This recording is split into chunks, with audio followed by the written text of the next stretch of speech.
d'abord à féliciter mes collègues. Je sens que nombreux d'entre nous viennent du territoire. Moi, je suis élu de la ville de Goma, même si nos territoires sont menacés aujourd'hui par la guerre nous imposée par les M23. Honorable Président, je voulais, comme mes collègues ont été plus techniques, moi je voulais parler du point financier d'exécution du projet des 145 territoires. Honorable Président, aujourd'hui, la population parle du détournement dans les projets des 145 territoires. Et ici, Honorable Président, on voulait savoir que prochainement, si ce n'est pas aujourd'hui, si la ministre d'État sera en mesure de nous répondre aujourd'hui, qu'elle ne puisse pas lecture, parce qu'elle a bien présenté son exposé avec un bon français, mais nous avons besoin, pendant qu'elle va nous répondre, de rester dans les chiffres, de nous donner des précisions. Si c'est 100 $ qui étaient sortis pour la construction d'une école, vous devriez bien nous expliquer comment on a utilisé cet argent. Donc, ce que je voulais demander, Honorable Président,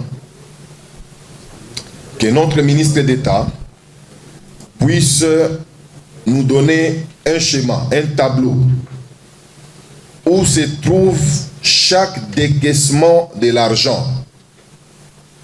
Et la population se pose la question, est-ce que ces détournements se retrouvent au niveau du gouvernement ou bien au niveau des agences que vous avez donné les marchés? Voilà un peu ma petite préoccupation, Honorable Président. Honorable Président pour la parole. Honorable Président, honorable membre du bureau, honorable député.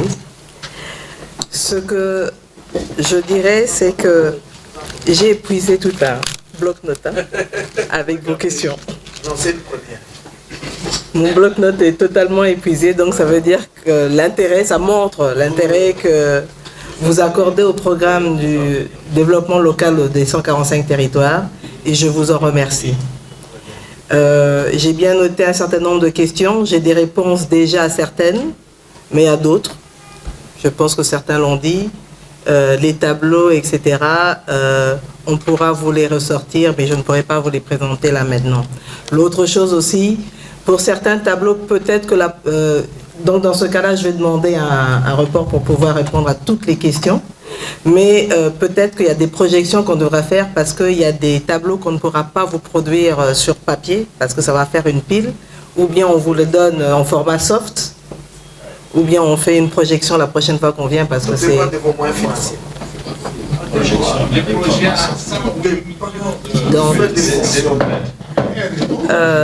Et on reviendra vous expliquer que ce soit le mécanisme de contrôle tel qu'il a été mis en place par l'ordonnance qui met en place le cadre institutionnel.